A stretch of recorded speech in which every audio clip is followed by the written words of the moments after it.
मैं अभी नवाज के बंगले से आई हूँ और मेरे बच्चे हैं जो कि वहाँ बैठ के वो बच्ची मेरी रो रही है, बहुत परेशान हो रही है और हमें बंगले से निकाल दिया है और बोला है कि आप इस बंगले में नहीं आ सकते हैं। अब मेरे समझ में नहीं आ रहा, मेरे पास 81 रुपीज़ है, ना मैं होटल है ना मेरे पास घर है, मुझे नहीं समझ में आ रहा मैं बच्चे लेके कहाँ जाऊँ, किसको कॉल करूँ। और मेरी बच्ची परेशान हो रही है इस वक्त और मुझे नहीं पता कि नवाज इस तरीके की हरकत इसको शोभा देती। इस इतना गिर चुका है नवाज, मैं तुझे कभी माफ़ नहीं कर सकती, कभी माफ़ नहीं कर सकती। जो बच्चों के साथ मेरे कर रहा है वो कभी माफ़ नहीं कर सकती हूँ। और मेरी बच्ची की जो हालत हो रही है, जिस तरीके के मेरे 2 बच्चे की हालत हो रही है, वो सब आपको दिखाना चाहती हूँ कि नवाज ने रात के मुझे इस वक्त 11:30 बजे 12 बज रहे हैं और इस तरीके की रोड में खड़ा करके रखा हुआ है। मेरे कुछ समझ में नहीं आ रहा मैं किधर जाऊँ इस वक्त अपने बच्चे लेके।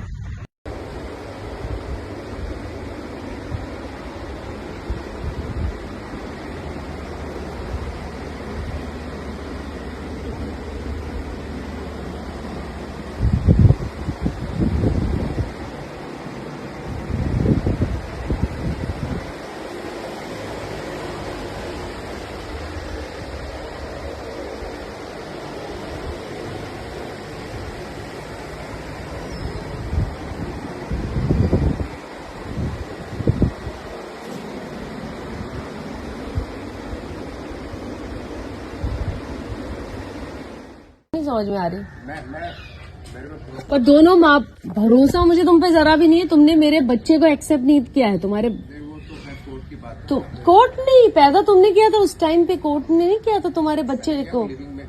कौन लिविंग में, कौन लिविंग में? और जो 2013 से 14 से 15 से 16 तक जो हमारा जेड टावर में एग्रीमेंट बना है, जो मेरे हाथ में है, जिसमें तुम्हारी वाइफ है, टेक्निकल चीज नहीं, लिसन, उसमें वाइफ लिख के दोनों ने एग्रीमेंट किया हुआ था, तो वो क्या था? और जो शौरा के पेपर तुमने फॉरेन के लिए भेजे थे उसमें वाइफ लिखा हुआ, वो क्या था? नहीं, ऐसे झूठी नहीं, कोर्ट ये नहीं बोलता कि तुम बच्चों के लिए कर रहे हो, मतलब मुझे गुमराह कर रहे थे इतने दिन से, तुम मुझे गुमराह कर रहे थे इतने दिन से। मैं तो वाइफ बन के बच्चा पैदा करी हूँ ना तुम्हारा। सुनो, मैं बच्चा वाइफ बन करके करी हूँ तुम्हारा। नहीं, क्यों नहीं करूँ मैं? तुम एक बच्चा लेने की बात करो और एक बच्चे को मेरे इस तरीके से घृणा से देख रहे हो। हाय कंगना, कुछ टाइम पहले मैंने न्यूज देखा और बहुत बुरा लगा मुझे। इस चीज का बुरा नहीं लगा कि आपने मुझे बोला, आप तो हर किसी शख्स को बोलती हो, कोई नई चीज नहीं है, तो आपका बोलना मेरी नजर में वो इतना इम्पोर्टेंट नहीं है, ना उसकी वैल्यू है मेरे लिए। खैर, आप एक महान कलाकार हैं, बहुत बड़ी महान कलाकार है, आप महान इंसान बन जाते यदि किसी की प्रॉब्लम समझ लेते। आपको ये नहीं पता कि ये लड़ाई पैसे की नहीं है, ये लड़ाई किसी के बंगले की नहीं, ये लड़ाई किसी प्रॉपर्टी की नहीं है, ये लड़ाई एक माँ की बच्चे को बचाने के लिए, जो उसकी कस्टडी चाहती है। क्योंकि मेरी बच्ची के साथ जो जो चीज़ें गुजर रही है वो आप लोग को नहीं पता, और ईश्वर ना करे किसी को पता चले, क्योंकि ये तकलीफ कोई झेलना भी नहीं चाहिए किसी को। मैं नहीं चाहती कि ईश्वर किसी भी बच्चे को ये तकलीफ हो।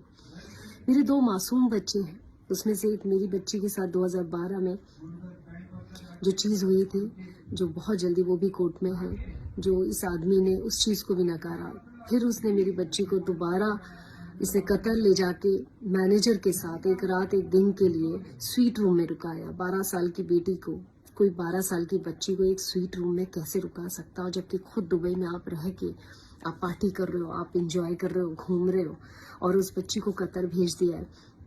तो ये सब चीज़ें मैं देख रही थी। इसके अगेंस्ट जाके मैंने जब ये चीज़ें किया है तो उनका भड़कना, उनको ये लगा कि मेरे पास पावर है, पैसा है, बच्चे की कस्टडी मैं लूँगा। ऐसे आदमी के हाथ में तो मैं बच्चा कभी नहीं पलने दूंगी, चाहे कितना बड़ा भी सुपरस्टार हो। मुझे नहीं कोई फ़र्क पड़ता है, मेरे लिए फ़र्क पड़ता है कि मेरे बच्चों की परवरिश कैसी हो रही है। चाहे आप मेरे को कितना बदनाम कर लो, बेस्ट प्यारा हिंदुस्तान की रख लो, बेस्ट दोस्त जो आप जैसे लोग हैं जो उनके साथ रह ले, मुझे कोई फ़र्क नहीं पड़ता किसी के कहने से या किसी के बोलने से। मुझे फ़र्क पड़ता है कि मेरे बच्चे किस जगह पढ़ रहे हैं, किस लोगों के हाथ में पढ़ रहे हैं। और एक बार हो गया मेरी बच्ची के साथ, अब दोबारा कभी नहीं होने दूंगी मैं ये सब चीज़ें। और रही बात मेरे बेटे की, तुम तो इतना गिर चुके हो नवाज, इतना गिर चुके हो कि इतना मासूम बच्चे के लिए तुम बोल रहे हो कि वो बच्चा मेरा नहीं है, या तुम लिविंग में थे। तुम इतना गिर चुके हो कि तुम्हारी तो मैं बात ही नहीं करूँगी यार।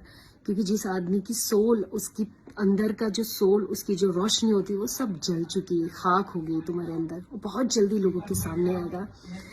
चाहे तुम मुझे कितनी भी PR के थ्रू मुझे बदनाम कर लो या मीडिया के थ्रू जो भी बदनाम कर लो, मेरे पास पैसा नहीं है, पावर नहीं है, इसलिए मैं शायद ये प्लेटफॉर्म यूज करती हूँ। और बहुत जल्दी सच्चाई पता चलेगी आप सबको, क्योंकि जिस तकलीफ से मैं गुजर रही हूँ, ईश्वर किसी को ना गुजरे, मतलब किसी शख्स पे ये तकलीफ आए।